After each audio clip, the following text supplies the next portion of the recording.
Some mornings I find myself just sitting quietly with a warm cup of tea in my hands, watching the sunlight come through the curtains. Everything feels still. The world moves slower now, and in that stillness, there's a kind of peace I never quite noticed when I was younger. It's in those gentle moments, the creak of an old chair, the soft hum of a familiar tune, the steady rhythm of my breath, that I start thinking about life. How far we've come, how many chapters we've lived, and how, in some beautiful way, there's still more to write. You see, growing older doesn't mean we stop growing altogether.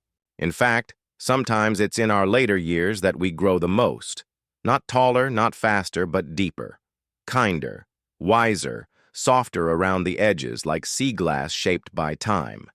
And believe it or not, there are things we can still do, small things, really, that might help us live not just longer, but better, happier, with more ease and lightness in our days.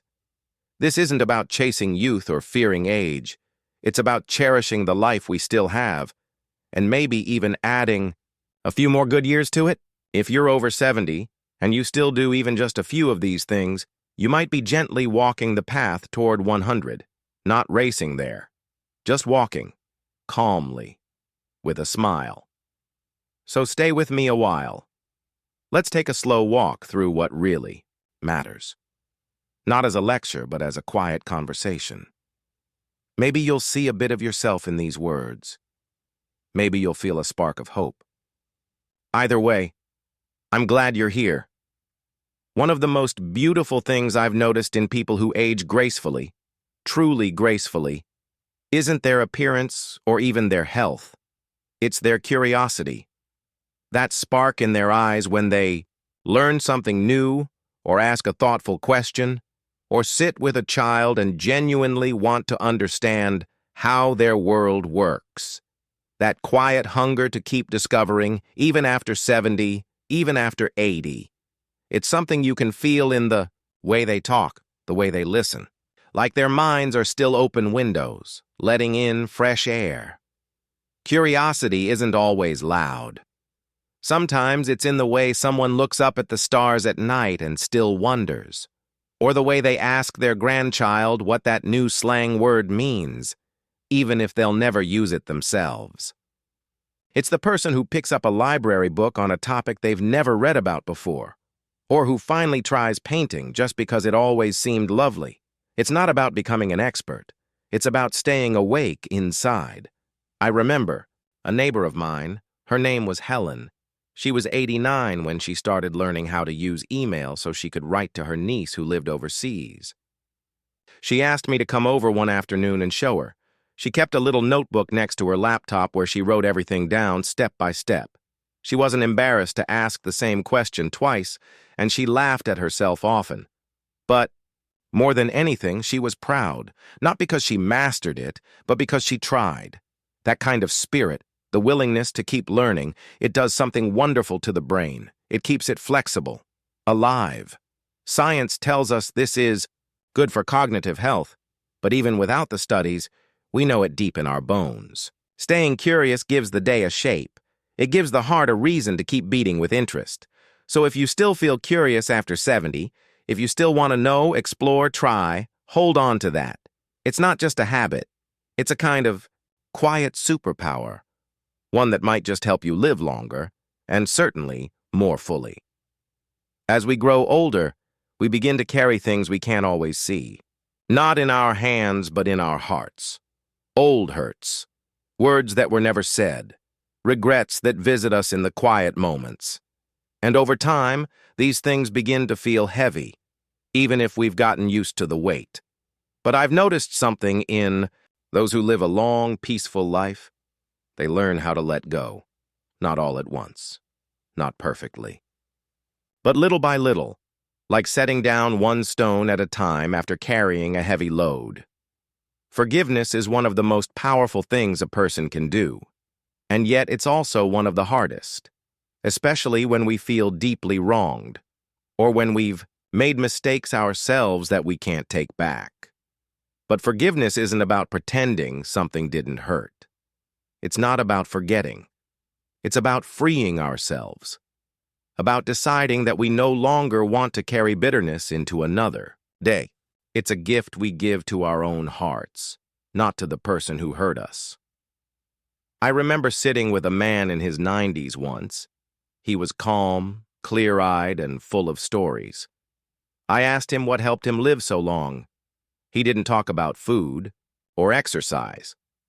He looked out the window and said, "I forgave my father." He said it took him until his 60s to do it. But once he did, something shifted. He said he started sleeping better, laughing more, feeling lighter. We don't always realize how much emotional weight we carry until we try to lay it down. And the truth is, it's never too late to try. You don't need a dramatic moment. Sometimes it starts with a simple whisper, "I don't want to carry this anymore."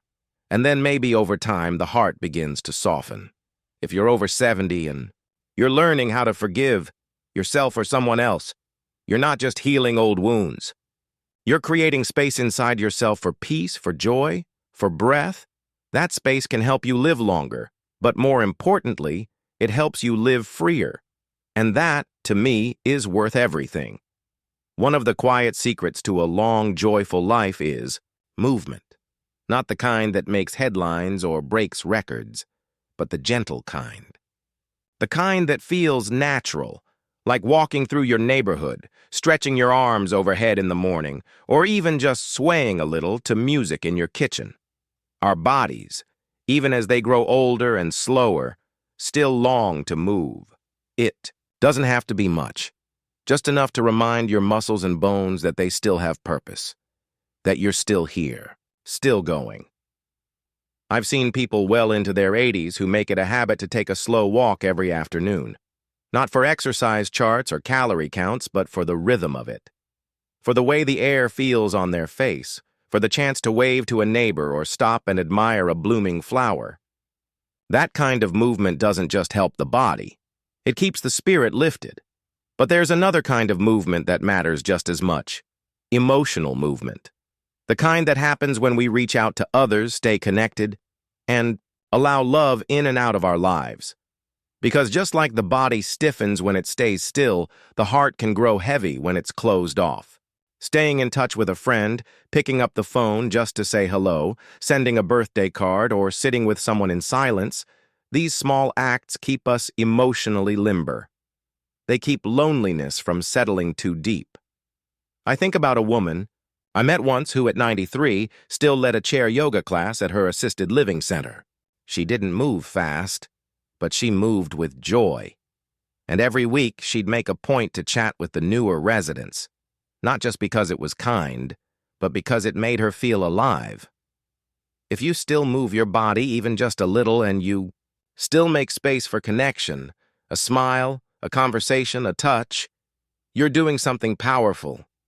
These are the quiet things that keep our hearts strong and our lives full.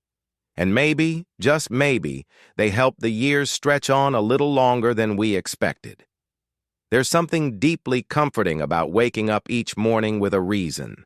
Not a big reason, not something grand, just something that gently pulls you into the day. It might be watering your plants, feeding the birds, saying a quiet prayer, or checking the weather to decide which sweater feels right. These little anchors give our days meaning, and over time, they give our lives shape. When I think about the people who live to be 100, I often notice they don't just live long. They live with purpose, even if they don't call it that.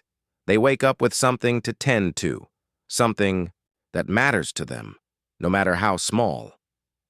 I once knew a man named Robert who lived alone after his wife passed. He was quiet, soft-spoken. But every morning, he walked to the edge of his yard to fill a bird feeder. He knew the birds by their colors, their patterns. He would sit in his old chair by the window and watch them flutter, as if he were greeting old friends. That was his reason. And it was enough. Purpose doesn't have to be about work or achievement. Sometimes it's as simple as being there for someone, a grandchild who calls, a neighbor who needs a smile, or taking care of your home, your garden, your pet. Even your own well-being can be a purpose. Choosing to eat well, to rest, to take care of your heart. That kind of purpose tells your body and soul, you still matter here. I believe our spirit listens closely to how we treat each day. If we greet it with care, it listens. If we fill it with kindness, with intention, it responds. We may not be able to move as quickly or do as much as we once did, but meaning doesn't come from movement. It comes from presence, from love, from attention. So if you're over 70 and you still wake up with something that stirs your heart, even a little, hold on to that. That quiet sense of purpose is one of the most life-giving gifts we can carry. It keeps the soul warm, it keeps time soft, and sometimes it keeps us here, just a little longer. So here we are, together at the quiet end of this little walk. And maybe you're sitting with a few thoughts now, remembering things you've done, things you still do, and perhaps things you'd like to begin again. I hope more than anything that you feel comforted, not rushed, not judged, just gently reminded that you are still so full of life.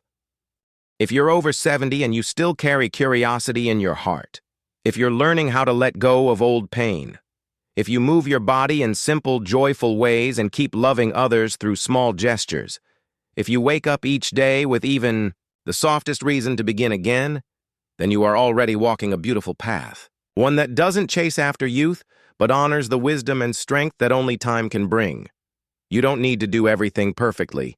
There's no magic formula, just a little awareness, a little care, a little love for yourself, for the people around you, and for the life you're still living right now.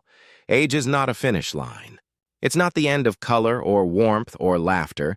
It's just a new season, slower maybe, but rich in its own ways. And whether you live to be 90, 95, or 100, let each day be a gentle celebration of the simple things. Your breath, your memories, your kindness, your presence, you're still here, and that in itself is a quiet miracle. Thank you for spending this time with me. I'm so glad you did.